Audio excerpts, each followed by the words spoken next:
Supreme court द्वारा bulldozer action पर break लगाने के फैसले के बाद समाजवादी पार्टी के अध्यक्ष अखिलेश यादव ने कल मुख्यमंत्री योगी आदित्यनाथ के नेतृत्व वाली उत्तर प्रदेश सरकार पर निशाना साधते हुए कहा कि अदालत ने बुलडोजर को हमेशा के लिए गैराज में खड़ा कर दिया है।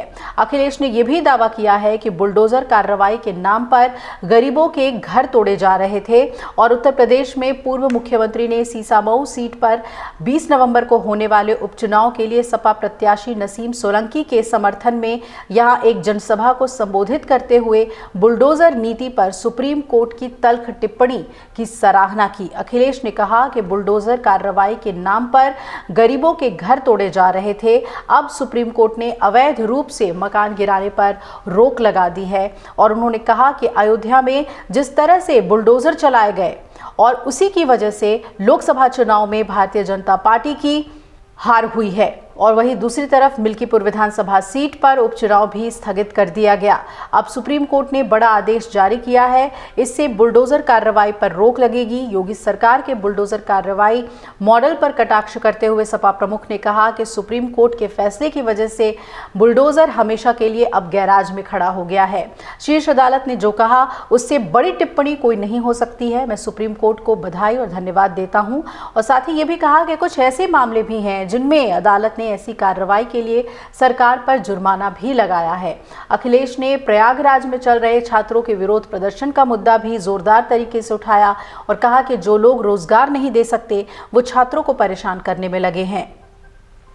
बीजेपी पर निशाना साधते हुए अखिलेश यादव ने कहा कि गलत प्रश्न पत्र बनाने वाले और गलत तरीके से प्रश्न पत्र छापने वाले कोई और नहीं बल्कि बीजेपी के लोग हैं। परीक्षा की तारीख से लेकर परीक्षा रद्द करवाने वाले लोग भी बीजेपी के ही हैं।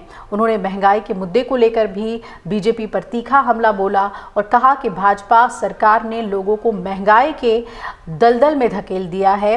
सीसामऊ सीट सपा विधायक रहे इरफान सोलंकी को एक आपराधिक मामले में सजा सुनाए जाने के चलते उनकी विधानसभा सदस्यता खत्म किए जाने की वजह से खाली हुई और इसलिए इस सीट पर उपचुनाव हो रहा है।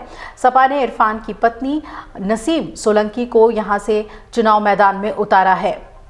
आपको ये भी बता दें कि उपचुनाव 20 नवंबर को होगा और वोटों की गिनती 23 नवंबर को होनी है और उसी दिन राज्य की 8 अन्य सीटों पर भी उपचुनाव हो रहे हैं। सपा प्रमुख ने बटेंगे तो कटेंगे कि मुख्यमंत्री योगी आदित्यनाथ के नारे की भर्त्सना करते हुए कहा कि ये असंवैधानिक और इतिहास का सबसे बुरा नारा है।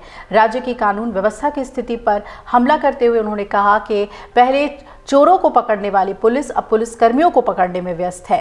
उधर वाराणसी का उदाहरण भी उन्होंने दिया, कहा कि जहां तक पुलिस निरीक्षक को एक वीडियो क्लिप वायरल होने के बाद निलंबित किया गया था, वीडियो में वो खाकी वर्दी में 2 बैग में नकदी लेकर अपार्टमेंट से निकलते हुए दिखाई दे रहा है।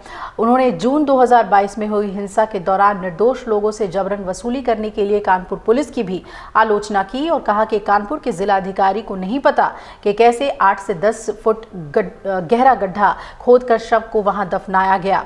सपा प्रमुख ने दावा किया कि इरफान सोलंकी को झूठे मामले में फंसाया गया है और उन्हें सिर्फ इसलिए महाराजगंज जेल में स्थानांतरित कर दिया गया क्योंकि वो कानपुर जिला जेल में उनसे मुलाकात करते थे। यादव ने किसी का नाम लिए बिना बीजेपी पर सुल्तानपुर में फर्जी मुठभेड़ करने का भी आरोप लगाया और बहराइच में हाल में हुई सांप्रदायिक हिंसा की तरफ इशारा करते हुए कहा कि जो दंगे हो रहे हैं उसके दोषी और जिम्मेदार बीजेपी है। दंगा भाजपाइयों ने वो कराया है। बीजेपी के लोगों ने खुद भाजपाइयों पर दंगा भड़काने का मुकदमा दर्ज कराया। बुनियादी सवालों से ध्यान हटाने के लिए बीजेपी ऐसे काम करती है, ये उन्होंने साफ तौर पे कहा और नफरत फैलाने का भी आरोप लगाया। जनता बीजेपी की नकारात्मक राजनीति को कभी स्वीकार नहीं करेगी। बीजेपी नेताओं के हाथ में विकास की रेखाएं नहीं है, उनके हाथ में विनाशकारी रेखा है। आइए आपको सुनवाते हैं कि उन्होंने क्या कुछ कहा बुलडोजर एक्शन पर सुप्रीम कोर्ट के फैसले को लेकर। जो घर तोड़ना जानते हैं उनसे क्या उम्मीद करोगे आप? जो घर तोड़ने में सेकंड न लेते हो उनसे क्या उम्मीद करते हो? कम से कम आज के बाद उनका बुलडोजर हमेशा हमेशा के लिए खड़ा हो जाएगा गैराज में। अब किसी गरीब का घर नहीं टूटेगा।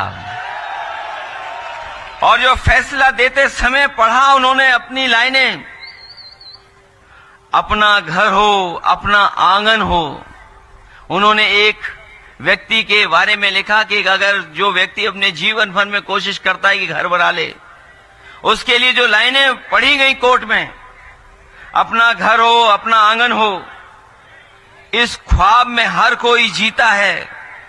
इंसान के दिल को ये चाहत है कि एक घर का सपना कभी न छूटे। तो सोचिए, सुप्रीम कोर्ट ने कहा है, इससे ज्यादा सरकार के खिलाफ टिप्पणी और क्या हो सकती है। ये बात मैं इसलिए कह रहा हूं और ये लाइनें मैं इसलिए पढ़ रहा हूं, हमें पूरा भरोसा है न्यायालय पर। एक दिन हमारे आपके विधायक रिहा होकर के आपके बीच में आएंगे और जो पहले जिस तरीके से काम करते थे उसी तरीके से काम करेंगे। अगर आप ये वीडियो YouTube पर देख रहे हैं तो हमारे चैनल को सब्सक्राइब कर बेल आइकन दबाएं और Facebook पर देख रहे हैं तो हमारे पेज को लाइक करें। 8 मिलियन प्लस सब्सक्राइबर, आपके इस भरोसे के लिए बहुत धन्यवाद।